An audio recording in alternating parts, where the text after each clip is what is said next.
ধুর বাবা, এটা তো তখন থেকে বড্ড জ্বালাচ্ছে আমাকে। আই, চোখের সামনে একদম আসবি না। আরে উফ, দেখ এবার যদি চোখের সামনে এসেছিস এমন বকবো না।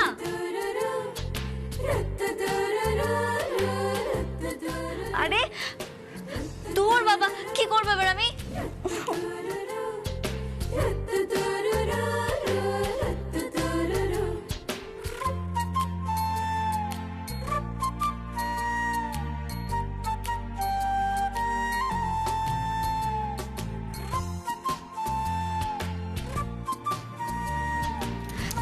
দূর বাবা,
এটুকু সাহায্য আমি নিশ্চয়ই করতে পারি আপনাকে। মা অন্নপূর্ণা, এটুকু সাহায্য কিন্তু আমাকে করতেই হতো, না হলে যে আমার চোখের ক্ষতি হতো। চোখের ক্ষতি হয়ে যেত মানে? বারে, চোখের ক্ষতি হতো না? এই যে আপনার চুলটা বারবার আপনার চোখের সামনে চলে আসছিল, তাতে আপনার আলপনা আঁকতে অসুবিধা হচ্ছিল। আলপনাটা কি হতো? আলপনার মতো তো হতো না, ওটা হতো কাকের ঠ্যাং আর বকের ঠ্যাং। ওই কাকের ঠ্যাং বকের ঠ্যাং আমার চোখে এসে খোঁচা মারতো আর আমার চোখটা খারাপ হয়ে যেত। সেই জন্য আমি আপনাকে সাহায্য করেছি। নাকি? হ্যাঁ কি মা অন্নপূর্ণা, শুধু এই জন্যই আমি অপুকে সাহায্য করেছি, না হলে অপু সমস্ত কাজ একা একা করেছে, সব কাজ ও নিজে করেছে। আপনি কি আমার সঙ্গে ইয়ার্কি করছেন? ওই একটু আর কি। আপনি যাবেন, এটা আপনার গায়ে ছুঁয়ে আরে দেবো। জামা কাপড় সব খারাপ হয়ে যাবে কিন্তু অপু। যান তাহলে। আরে কি করছেন নাকি? বাপরে বাপ, কি দোষী মেরে বাবা। যাচ্ছি, আমি যাচ্ছি। দেখেছো মা, দীপু বাবু না আসলে আমার উপর নজর রাখছে, দেখছে যে আমি সব কাজকর্ম ঠিক মতো করছি কিনা। আসলে আমার জন্য চিন্তাই করছে। এত চিন্তা করতে হবে না দীপু বাবু, আজ আপনার মান আমি রাখবো। হ্যাঁ, সবার মতো হয়তো এত নিখুঁত করে না পারলেও পুজোর আয়োজনটা আমি ঠিক করেই করতে পারবো। কি বলো?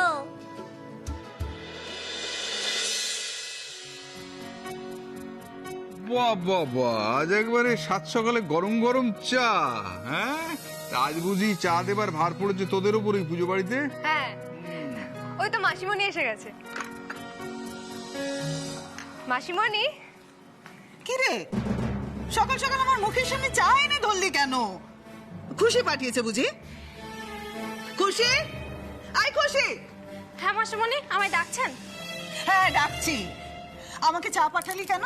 হ্যাঁ, না মানে আমিই বলেছিলাম, আসলে আপনার তো সকাল সকাল চা লাগে, তাই। অন্যদিন আর আজকের দিন কি এক হলো? তুই জানিস না আজকে মা অন্নপূর্ণার পুজো? আজকে মায়ের অঞ্জলি না দিয়ে আমি কিচ্ছুটি খাবো না। মা গো মা। আচ্ছা ঠিক আছে, আমি যাই, ওদিকে ভোগ রান্না হচ্ছে, বড় বৌদিকে আবার সাহায্য করতে হবে।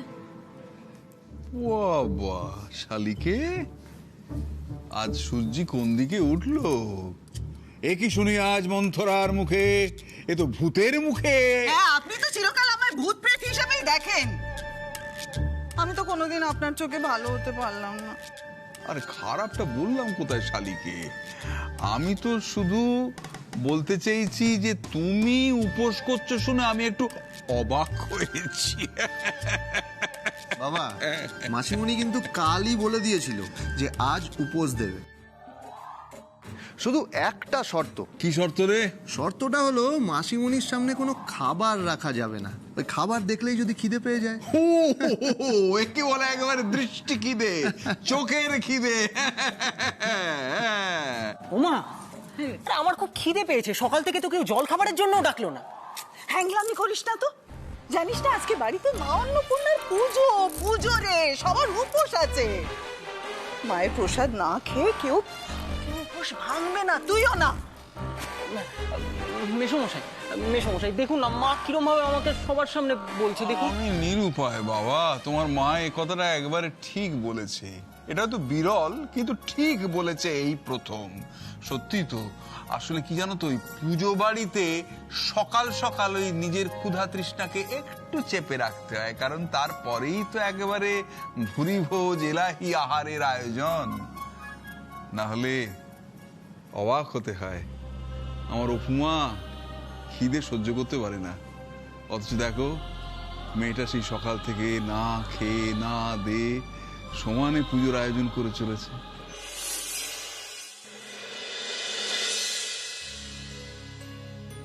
খুশি, তোমার সবজি কাটা এখনো হয়নি? আরে বাবা, খিচুড়ির সাথে তো তরকারিটা রান্না করতে হবে। এইদিকে ঠাকুর মশাই চলে আসবে, যদি দেখে জোগাড় জানতে হয়নি, উনি কিন্তু ভীষণ রেগে যাবে, তার সাথে মাও রেগে যাবে, আর পুরো রাগটা গিয়ে পড়বে কিন্তু অপুর উপরে। তাড়াতাড়ি করো। কিচ্ছু হবে না গো বড় বৌদি, আমরা কেউ ছোট বৌদিকে হেরে যেতে দেবো না, আর একদম বকা খেতেও দেবো না ছোট বৌদিকে। সেটাই তো ভয় গো, অপু এই প্রথমবার পুজোর কাজ করছে, তা সত্ত্বেও তো কেউ কথা বলতে ছাড়বে না। একটা ভুল করলে পান থেকে চুন খসলে ওরা ঝাঁপিয়ে পড়বে, ওর কাছে খুদ ধরবে। বিশেষ করে মাসিমণি আর দিচ্ছা। মাসিমণির কথা ছেড়েই দিলাম, কিন্তু দিচ্ছা কেন এরকম করে আমি তো কিছুই বুঝতে পারি না। অপু কোন বাড়া ভাতে ছাই দিয়েছে, কেন ওর উপর রাগ কে জানে। আচ্ছা বড় বৌদি, তুমি তো একটু মেজ বৌদিকে বোঝাতে পারো গো। ওরে বাবা, আমি? না না, ও কি আমার কথা শুনবে নাকি? ও তো নিজের খেলেই চলে।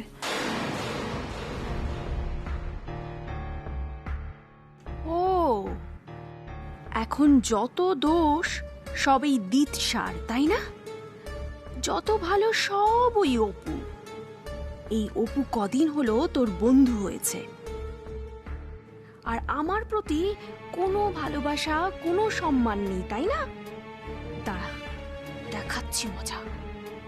আজ আমি প্রমাণ করে দেব যে তোরা যত অপু অপু করবি ততই ডুবে যাবি। এই মেঘা, তোদের জেঠিমণিকে দেখেছিস নাকি? অবলা, অবলা। হ্যাঁ, কেন, কি দরকার, কিছু বলবে?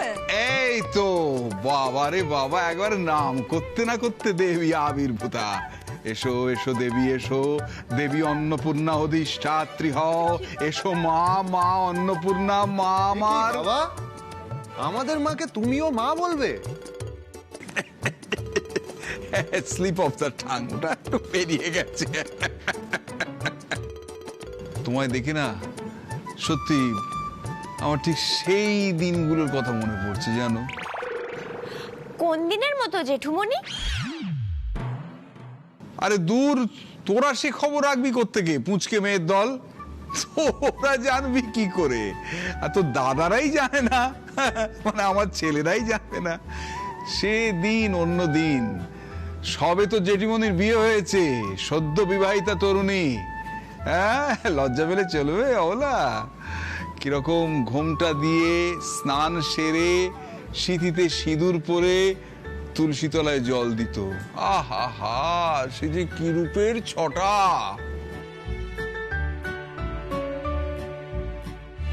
আচ্ছা, কি হচ্ছে কি সকাল সকাল? এই পুজোর দিনে আড্ডা গজল্লা এগুলো না করলেই নয়। ও কি বলছো অবলা? আরে পুজোর দিনেই তো আড্ডাটা মারবো, নাহলে আড্ডাটা মারবো কবে? তুমি কি বলতে চাও পুজোর দিনে আমি জুতোর দোকান খুলে বসে থাকবো? তা অবসর দিন দু একটা তো কাটাতে ইচ্ছে করে নাকি? হ্যাঁ, সে তো ছেলেরা বড় হয়ে দোকানে বসার পর রোজই তুমি অবসর জীবন কাটাচ্ছ। খবরদার অবলা, খবরদার বলে দিচ্ছি, তুমি আমার অবসর, আমার আরামের দিকে নজর দেবে না। হ্যাঁ দেখো, পুজোর দিনে নো ঝগড়া। আমি তোমার সঙ্গে ঝগড়া করতে চাই না। ব্যাস, ঠিক আছে, এবার তুমি থামো দেখিনি। ও জুঠি, পুজোর জোগাড় আয়োজন সব ঠিক মতো হচ্ছে তো? দেখেছিস তো? সে তো পুজোর জোগাড় যতক্ষণ না শেষ হয় তুই পুজোর ঘরে যেতে বারণ করেছিলি, তাই আমি আর ওদিকে যাইনি। আর আমি দেখিও নি যে ওই মেয়েটা কিভাবে ছড়িয়ে ছিটিয়ে পুজোর আয়োজন করছে।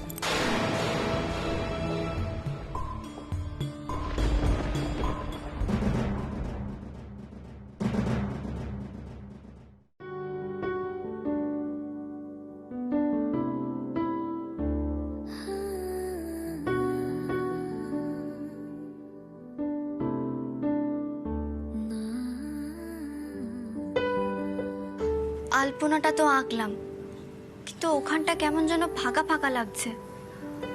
কি করব? ওখানে কি আঁকা যায়? কি আঁকা যায় ওখানে?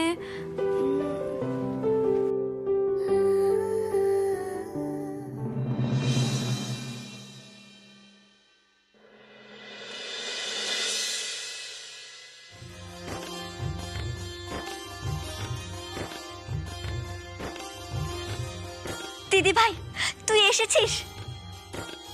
দিদি ভাই, তোকে কি সুন্দর দেখাচ্ছে রে।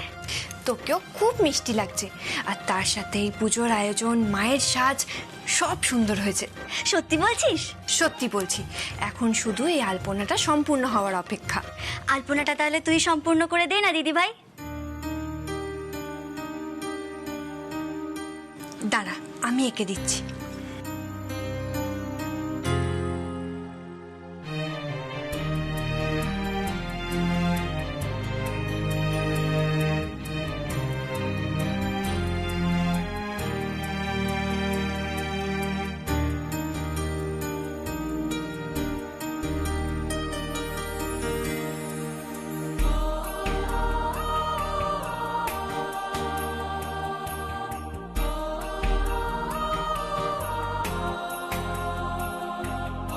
এই আলপনা, পুজোর জোগাড় করা সবই তো আমি তোর কাছ থেকে শিখেছি। বাড়িতে তুই যেভাবে পুজোর আয়োজন করতিস সেটা মনে করে করেই তো আমি আজকে এই আয়োজনটা করেছি। আমি জানি কিছু খামতি হয়তো থেকে গেছে, কিছু ভুল ত্রুটি রয়েই গেছে, কিন্তু আমার বিশ্বাস আমার এই ভুল ত্রুটিগুলো তুই এসেই সামলে দিবি। সবটা আবার ঠিক করে না হলে যে আন্টিমান খুব রেগে যাবে বল। কেউ রেগে যাবে না অপু। আমি আমার বোনকে খুব ভালো করে জানি। আমার বিশ্বাস আমার বোন এবাড়ির সবার মন জয় করে নেবে। ঠিক একদিন তুই পারবি, দেখিস, সব কাজ শিখে নিতে পারবি তুই। ছোট ঠাকুরপো মানে তোর দীপু বাবু। দীপু বাবু তোকে খুব বিশ্বাস করে, খুব ভরসা করে তোকে। ছোট ঠাকুরপো তোর পাশে থাকলে তোকে কেউ কখনো হারাতেই পারবে না। তুই দেখিস এইভাবেই তুই জীবনের প্রতিটা যুদ্ধ জয় করবি, এই বাড়ির প্রত্যেকটা মানুষের মন জয় করবি। এবাড়ির সবাই তোকে খুব ভালোবাসবে, খুব ভরসা করবে তোকে। তোর এই দিদি ভাইয়ের কথাটা তুই মিলিয়ে নিস। আর জামাই বাবু?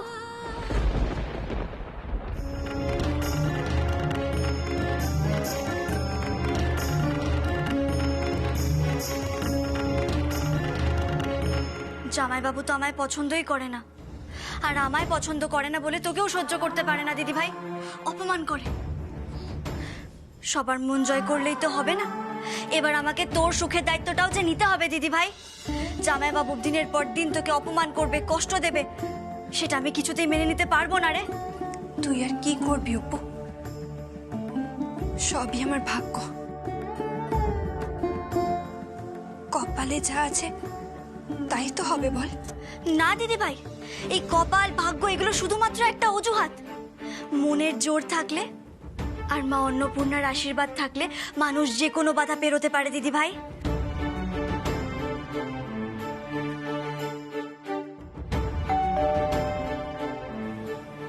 দাঁড়া, আমি দেখে আসি কে এলো।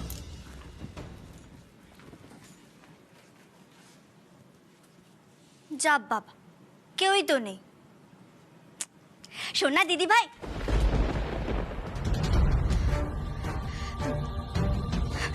দিদি ভাই, শোন না দিদি ভাই, দিদি ভাই কোথায় গেলি? ও বুঝতে পেরেছি, আমি তার মানে এতক্ষণ দিদি ভাইকে কল্পনা করছিলাম। আর করবো নাই বা কেন, আমি তো তোকে খুব মিস করছি রে।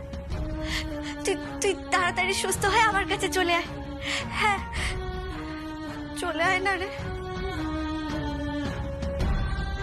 না না, আমি চোখে জল আনবো না।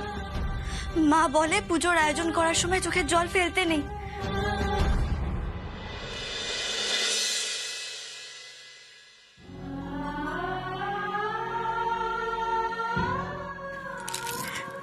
দেখেছো মা অন্নপূর্ণা, আমার দিদি ভাই এসেছিল আমার ভুল ত্রুটিগুলো ধরিয়ে দেওয়ার জন্য।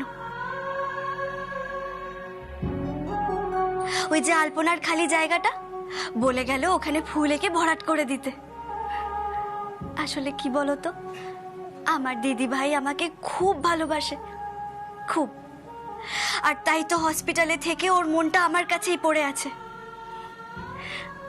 ও জানো তো আমার জন্য টেনশন করছে, ভাবছে এই অপু কিচ্ছু করতে পারবে না, ভয় পাচ্ছে।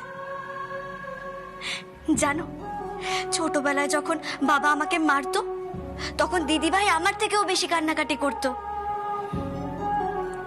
আমার দিদিভাই ভাবে যে আমি এখনো সেই ছোট্টবেলার অপুটাই আছি। কি জানি ওর কাছে আমি কবে বড় হব।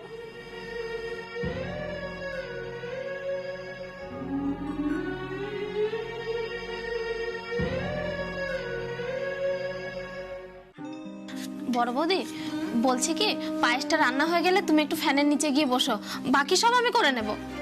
খুশি, তুমি কি পাগল হয়ে গেলে নাকি বলো তো? হ্যাঁ, এখানে এত কাজ, ভোগের রান্না শেষ হয়নি, আর আমি ফ্যানের তলে গিয়ে বসবো? এখান থেকে আমি এক পাও নড়তে পারবো না, বুঝলে? এই রে, এদের দেখে তো মনে হচ্ছে এরা কেউ এখান থেকে নড়বে না। তাহলে তাহলে আমি ভোগের খাবার নষ্ট করব কি করে?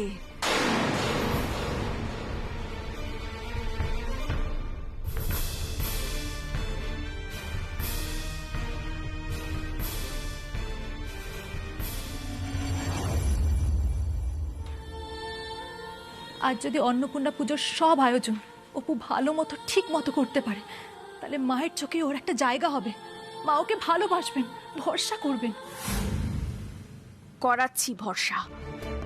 আজ অপুর প্রতি মায়ের সব ভরসা, মায়ের বিশ্বাস এমন ভাবে ভেঙে যাবে যে মার জীবনে কখনো কখনো অপুকে বিশ্বাস করতে পারবে না। আমার তো মনে হয় আজকের পর মা অপুকে আর সহ্যই করতে পারবে না, অপুকে ঘাড় ধাক্কা দিয়ে বের না করে দেয়। পায়েস হলো গো বড় বৌদি? এই তো হয়ে গেছে ভোগ, পায়েসটা নামিয়ে সবজিটা বসিয়ে দেবো। আচ্ছা ঠিক আছে।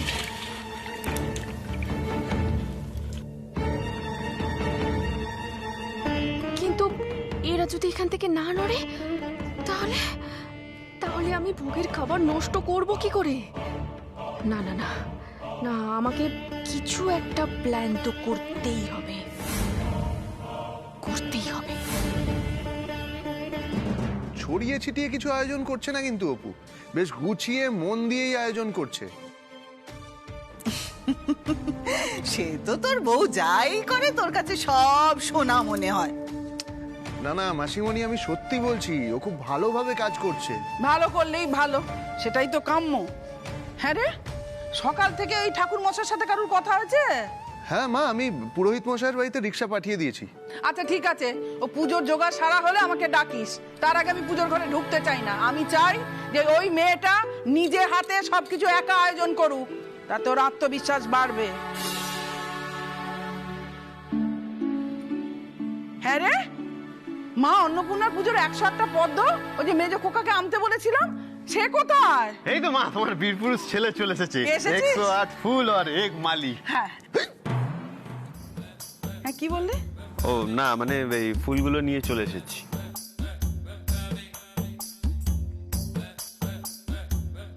হ্যাঁ রে মেজো খোকা, তুই ভালো ভালো দেখে বেছে এনেছিস তো? হ্যাঁ, ফুল আনতে পারবো না? শিল্পীর চোখ আছে আমার, আর্টিস্ট মানুষ তো আমি। আর ওই পুজোর ফুল যে আনতে গেলি, স্নান টান করে গেছিলি তো বাবা? হ্যাঁ, স্নান করে গেছি। কিরে মেজে খোকা, সত্যি বলছিস নাকি জল মেশাচ্ছিস? ও বাবা, আরে স্নান করে গেছি, আর আমি এবারে স্নান করে গেছি প্রমাণ রেখে।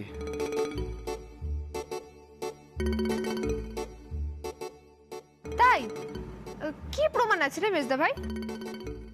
কি প্রমাণ আবার কি? আমি আজকের ওই অ্যাটাচ বাথরুমে চান করিনি, ভোরবেলা একদম গামছা নিয়ে চলে গেছি চাতালে স্নান করতে। না না মেজো খোকা, স্নান টান না করে পুজোর জিনিসে হাত দিয়ে আমি একদম পছন্দ করি না।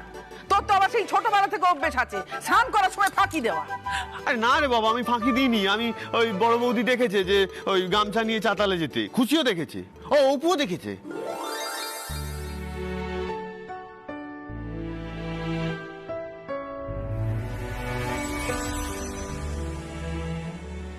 অত সকালে ওই মেয়েটা ঘুম থেকে উঠে পড়েছিল? হ্যাঁ, ও তো সব ওই পুজোর সব আয়োজন করছিল। আরে এই পদ্ম ফুলগুলো কোথায় রাখবো? এই তো পুজো ভুন্ডুল করার আর অপুকে ফাঁসানোর উপায় পেয়ে গেছি। কি হলো বলো, ফুলগুলো কোথায় রাখবো? আরে বাবা, কোথায় আর রাখবি? পুজোর ঘরে গিয়ে রেখে আয় না। মেজদা ভাই দাঁড়া দাঁড়া, আমি যাচ্ছি, আমাকে দে, আমি গিয়ে রেখে আসছি। দে দে দে। বাহ, ভগবান তোর ভালো করুক রে, যা। হ্যাঁ রে মেজদা ভাই, তোকে কি চা দেবো? হ্যাঁ, তো দিবি না? সকাল থেকে খিদেতে আমার পেটটা ওই মরুভূমির বালিয়ারি হয়ে গেছে। দে দে দে। যাক বাবা, মা অন্নপূর্ণার পুজোর 108টা পদ্ম চলে এসেছে। এবার ভালো ভালো পুজোটা শুরু হলেই ভালো। জয় মা অন্নপূর্ণা, জয় মা। পুজো শুরু হলেও পুজো আর শেষ হবে না রে দিদি। এই ফুলের জন্যই তো পুজোটা আটকাবে রে। কি ভয়ঙ্কর অমঙ্গল আর অনর্থ ঘটবে তা তো শুধু আমিই জানি।